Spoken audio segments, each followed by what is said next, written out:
أعوذ بالله من الشيطان الرجيم بسم الله الرحمن الرحيم الحمد لله رب العالمين والصلاة والسلام على أشرف المرسلين وسيدنا مولانا محمد وعلى آله وصحبه وخديمه وسلم تسليما mbokk jullit yi mbokk talibé yi mbokk l'islam seen mbokk Cheikh Kane Ndongo moo leen di nuyu di leen siyaar lu bare bari aku fitam moo indi Serigne Mouhamad moo indi Serigne Touba Cheikhul Khadim fii bis boobu nag ñu di ko daje fii Cheikh Mouhamadul Moustapha ca xam-xamam ba waaye ca njàmbaar ga ak ca ndigalul Serigne Touba la mu sàmmonteeloon ngir ñuy fàttaliku bis bii ci ni ñu ko war a fàttalikoo nag ci bépp xeet woo xamante ni bii xeet wu l'islam gërëm la loolee itam jaar ci Serigne Cheikh Gaynde Fatma jaar ci Serigne Mbacké Mouhamed mu jëloon ndigal li teg ko ci ndigalul teg ko ci loxoy ñi nga xamante ne bi ñooy waa jamaatul muridina as-sadiqina di mbooloo mi nga xamante ne ñoo tërbiyi wu ji woon bañ soppi leen seen ndigal itam moom la seen kaddu di jaar ci ñoom jamaatul muridina as-sadiqina muy seen mbokk Cheikh Kane Ndongo waajtaay wi itam dugg nañ ci xam ngeen ne liggéey boobu ndigal fii la nekk nu di ko def nag ci ndigalul Serigne Mamadou Moustapha waaye di ko def ci njiitul Serigne Baaraloo mi nga xam ne moo yore itam nosub jamaatul muridina as-sadiqina di it njiit li ak mboolem ñi nga xamante ne bii ñoo koy jàppale ak soxna Boussolo mi nga xamante ne moo jiite mboolem soxna yi itam fu ab dongo mën a nekk loolu itam bu ñu koy def fii jamaatul muridina as-sadiqina fédération la am nañu Touba am nañu Taïf am nañu Ndakaaru daayira yooyu nag bu ñu dajee fépp fu ñu maa nekk bis boobu ak fu ñu maa nekk ba bitim réew dañuy daje ñëw fii ngir ñu jëmmal ndigalul sëriñ boobu teg ci it sunu bakkan ba lépp loo xamante ne bii ni nga xamante ne bii noonu la soldat di mer ci quartier nga xam ne maanaam amul discuter lenn wala amul seet lenn saa bu ñu joxee ndigal li saa bu suñ baara ne diw defal nangam rek loolee amatuñ ci lenn lu ñuy seet naam tënk nañ ko ci ay këyit waaye fii ndigal la fi gën a tënku nag ni nga xamante ne bii noonu la ñuy yore jikkoy soldat bu général bi xasee wax rek la mu wax moom loolu dañ koy daal di exécuter fa saasa moo am loolu rek moom mooy li nga xamante ne bii kon noo ngi ci première bis bi fii tey di alxamis incha allah nu fas ko yéenee wéyal ànd ko ak yéen ci suba ci ajjuma ji ba ci gaaw bi incha allahu foofu la ñu tolloo di ci ab liggéey kon nu leen ko doon jot li ba ci kanam incha allahu lépp lu ci ñëwaat te ngeen war koo xam ne dañ leen ko jot li incha allahu di leen sant di leen gërëm jërë ngeen jëf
taala wa barakaatuhu mbokki jullit yi mbokki taalibe yi yéen njabootug Cheikh Mouhamadou Moustapha sëriñ bi ñu jiitlee sant yàlla muy alhamdulilahi rabbil alamina wa salaatu wa salaam ala rasulillah sëriñ Ahmadou Muxtaar waa jamaahatul muridina sadiqina ci ndigalal sëriñ Moustapha Mbacké Mohamed ñoo lay nuyu di la siyaare tey ñaan yàlla yàggal la fi lool te mu ànd ko wér ñuy indi añ yi nga xam ni mooy waajtaayu màggal gi li nga xam ni moo ci aju lépp it am nañu pas-pas ak yéene fas ko yéene def Mbàkke ni nga ko bëggee ñi nga xam ne ñooy jawriñ yi sëriñ bi yebal ñu indi ko it indi nañu fi juróom fukki ndab jawriñ yi it ñoo ko indi sëriñ Baaraloo ak sëriñ Jasaaka Sarr ak sëriñ Mbay Sekk ak sëriñ Cheikh Kane Taïf ak sëriñ Faal Buum ak sëriñ Mouhamadou Ba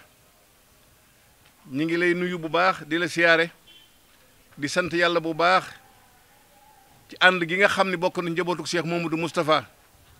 sëriñ Moustapha muy wax fii ni Mbàkke bu la santee te gërëm la te ñaanal la ci njabootu sëñ Modou Moustapha gépp te rafetal taxawaay bi lool lépp loo xam ne war na ci ñoom Mbàkke yaa ngi koy taxawu di ko def nee na loolu yëg na ko gis na ko itam mu di la ñaanal nag ci barkeb sëñ Modou Moustapha mi nga xam ni moo la fi teg te teggi di loo xam ne am na yilla ndax lan li ci jiitu moo di sëñ Ahmadou Muxtaar ku njabootu sëriñ Modou Moustapha sant na la képp koo xam ni yaa ngi ci kanamam mi ngi lay sant mi ngi lay gërëm ci taxawaay yu rafet yi nga taxawoo njabootu sëñ Modou Moustapha gépp ci yaatal gi ci ubbiku gi ci dal gi ci woyof gi ci bëgg lu baax gi ci képp ku ñëw nga déglu ko te bu indee lu baax luy defar nga ànd ci ak moom ñoom ñëpp ñu ngi marché di la sant di la gërëm di ko tàmbalee sëriñ Cheikh Mbacke Madina sëriñ Abdoul Fatah sëriñ Cheikh Aliou sëñ Abdourahman ak ñi nga xam ni ñooy say sët muy sëñ Moustapha mi nga xam te moo indi teraanga ji te jële woon ko ci wàjuram ba muy sëriñ Mbacke Mouhamed mu daan ko def ànd kook sëriñ Cheikh Mbacke Madina su ñam yi ñëwee sëriñ bi indi ndox yi loolu nee na mi ngi koy gën a rafetluwaat di la ko yeesalaat di la xamal ne noonu sa gannaaw nun ñëpp di la ñaanal Mbacke yal na si yéene àgg mi ngi lay ñaanal yal na si yéene àgg nee na bu si yéene àggee nun taalibe yëpp suñu xool dana sedd kon yal na yàlla àgg la si yéene di xam ne lii nag tàmbali tey bi la ci tàmb bis bu njëkk bi waaye fas na yéene li fi tàmbalee ba màggal gi jeex lu fi war ci teraanga rek dana ko indi mi ngi lay sant bu baax di la gërëm te di la ñaanal nun dongo yëpp noo ngi lay sant di la gërëm Mbacke suñu xol sedd na suñu xel dal na yal na la fi yàlla yàggal te wéral yéen ñëpp tàllal leen te wax amin sëriñ bi sant leen yéen ñëpp jërë ngeen jëf fu waay tollu waxal amin amin amin yaa rabbal alamin amin Mbacke amin jërëjëf Mbacke kenn ku ne wax ne sëñ Ahmadou Mokhtar yal na fi yàlla yàggal ko te wéral ko